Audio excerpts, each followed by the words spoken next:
ಅವರಿಗೆ ಯಾವ ಡಿಸೀಸಸ್ ನ ಹೇಗೆ ಡಯಾಗ್ನೈಸ್ ಮಾಡಬೇಕು ಮತ್ತು ಎಷ್ಟು ಕಾಲ ಐಡೆಂಟಿಫೈ ಮಾಡ್ತಾರೆ.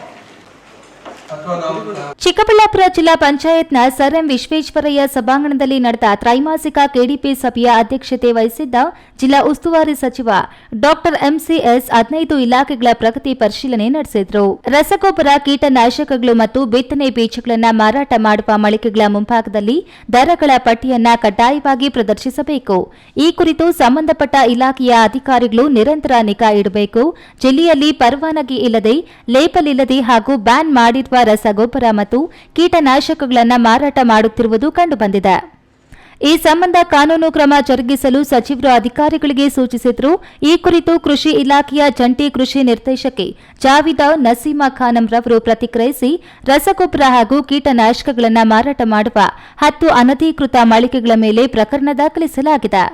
ಎಂಆರ್ಪಿ ದರಕ್ಕಿಂತ ಹೆಚ್ಚಿನ ದರದಲ್ಲಿ ಮಾರಾಟ ಮಾಡುವ 60 ಮಳಿಗೆಗಳ ಮಾಲೀಕರಿಗೆ ನೋಟಿಸ್ ನೀಡಲಾಗಿದ್ದು, ಅಗತ್ಯ ಕಾನೂನು ಕ್ರಮ ಕೈಗೊಂಡಿರುವುದಾಗಿ ಮಾಹಿತಿ ನೀಡಿದರು. ಜಿಲ್ಲೆಯಲ್ಲಿ ಎಚ್ಎನ್ ವ್ಯಾಲಿ ಮತ್ತು ಕೆಸಿ ವ್ಯಾಲಿ ನೀರು ಯೋಜನೆ ಬಂದ ಮೇಲೆ ಜಾನುವಾರುಗಳ ಹಾಲಿನ ಇಳುವರಿ ಕಡಿಮೆಯಾಗಿದೆ ಎಂದು ಕೆಲವರು ಆರೋಪಿಸುತ್ತಿದ್ದಾರೆ. ಈ ಕುರಿತು ಸ್ಥಳ ತನಿಖೆ ಮಾಡಿ ಪರಿಶೀಲಿಸಬೇಕು. ವೈಜ್ಞಾನಿಕ ಮಾಹಿತಿಯನ್ನು ರೈತರಿಗೆ ನೀಡಬೇಕು ಎಂದು ಕೃಷಿ ಮತ್ತು ತೋಟಗಾರಿಕೆ ಇಲಾಖೆಯ ಅಧಿಕಾರಿಗಳು ಹಾಗೂ ಚೀಮೂಲ್ ನಿರ್ದೇಶಕರಿಗೆ ಸೂಚನೆ ನೀಡಿದರು. ಈ ವ್ಯಾಲಿಗಳಿಂದ ನೀರು ತುಂಬಿಸುವ ಕೆರೆಗಳ ಸುತ್ತಮುತ್ತಲಿನ ಹತ್ತಿರದ ಕೊಳವೆ ಬಾವಿಗಳ ನೀರನ್ನು ಪರೀಕ್ಷಿಸಿ ವರದಿ ನೀಡುವಂತೆ ಸಂಬಂಧಪಟ್ಟ ಅಧಿಕಾರಿಗಳಿಗೆ ತಿಳಿಸಿದರು. ಇನ್ನು ಹೈಟೆಕ್ ರೇಷ್ಮೆ ಮಾರುಕಟ್ಟೆಯನ್ನ ಶಿಡ್ಲಘಟ್ಟ ತಾಲೂಕಿನಲ್ಲಿ ನಿರ್ಮಿಸಲು ಸದ್ಯದಲ್ಲೇ ಶಂಕುಸ್ಥಾಪನೆ ಮಾಡಲು ನಿರ್ಧರಿಸಲಾಗಿದೆ.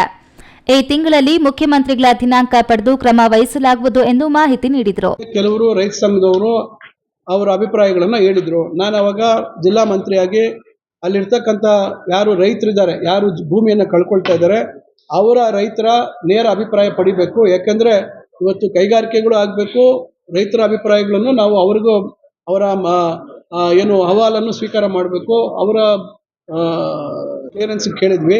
ಈಗ ಅದು ಅಂತಿಮ ಹಂತದಲ್ಲಿತ್ತು. ನಾನು ಈಗ ಅಲ್ಲಿ ನಮ್ಮ ನಿರ್ದೇಶಕರು,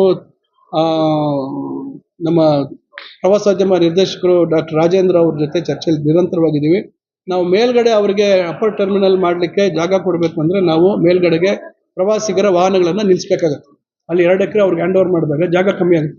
ಅದಕ್ಕೆ ನಾವು ಬಸ್ ವ್ಯವಸ್ಥೆ ಯಾವ ರೀತಿ ಮಾಡಬೇಕು ಅಂತೆಲ್ಲ ಒಂದು ಚರ್ಚೆ ಮಾಡಿದ್ದೀವಿ. ಈಗ ಇನ್ನೊಂದು ಸಭೆ ಮಾಡಬೇಕು ಅವ್ರ ಜೊತೆ ಕೂತು ಅದಕ್ಕೆ ಪರ್ಯಾಯ ವ್ಯವಸ್ಥೆ ಮಾಡಿಕೊಂಡು ಆಮೇಲೆ ಮಿಕ್ಕಿದ್ದು ಕೆಲಸ ಮಾಡ್ತೀವಿ. ಈ ಸಂದರ್ಭದಲ್ಲಿ ಕೋಲಾರ ಲೋಕಸಭಾ ಕ್ಷೇತ್ರದ ಸಂಸದರಾದ ಎಂ ಮಲ್ಲೇಶ್ ಬಾಬು, ಬಾಗೇಪಲ್ಲಿ ಶಾಸಕ ಎಸ್ಎನ್ ಸುಬ್ಬಾರೆಡ್ಡಿ, ಶಿಡ್ಲಘಟ್ಟ ಶಾಸಕ ಬಿಎನ್ ರವಿಕುಮಾರ್, ಗೌರಿಬಿದನೂರು ಶಾಸಕ ಕೆಎಚ್ ಪುಟ್ಟಸ್ವಾಮಿಗೌಡ, ಜಿಲ್ಲಾ ಗ್ಯಾರಂಟಿ ಯೋಜನೆಗಳ ಅನುಷ್ಠಾನದ ಪ್ರಾಧಿಕಾರದ ಅಧ್ಯಕ್ಷ ಯಲವಹಳ್ಳಿ ಎನ್ ರಮೇಶ್, ಜಿಲ್ಲಾಧಿಕಾರಿ ಪಿಎನ್ ರವೀಂದ್ರ, ಜಿಲ್ಲಾ ಪಂಚಾಯತ್ ಮುಖ್ಯ ಕಾರ್ಯನಿರ್ವಹಣಾಧಿಕಾರಿ ಪ್ರಕಾಶ್ ಟಿಟಿ ನಿಟಾಲಿ, ಜಿಲ್ಲಾ ಪೊಲೀಸ್ ವರಿಷ್ಠಾಧಿಕಾರಿ ಕುಶಾಲ್ ಚೌಕ್ಸೆ, ಅಪರ ಜಿಲ್ಲಾಧಿಕಾರಿ ಡಾಕ್ಟರ್ ಎನ್ ಭಾಸ್ಕರ್ ಇತರರು ಹಾಜರಿದ್ದರು. ಕ್ಯಾಮರಾ ಪರ್ಸನ್ ಅಶ್ವಥ್ ಜೊತೆ ಕೆಎಸ್ ನಾರಾಯಣಸ್ವಾಮಿ, ಈ ನ್ಯೂಸ್ ಟಿವಿ, ಚಿಕ್ಕಬಳ್ಳಾಪುರ. ಯಾವ ಡಿಸೀಸಸ್ ನ ಹೇಗೆ ಡಯಾಗ್ನೈಸ್ ಮಾಡಬೇಕು ಮತ್ತು ಎಷ್ಟು ಕಾಲ ಐಡೆಂಟಿಫೈ ಮಾಡ್ತಾರೆ.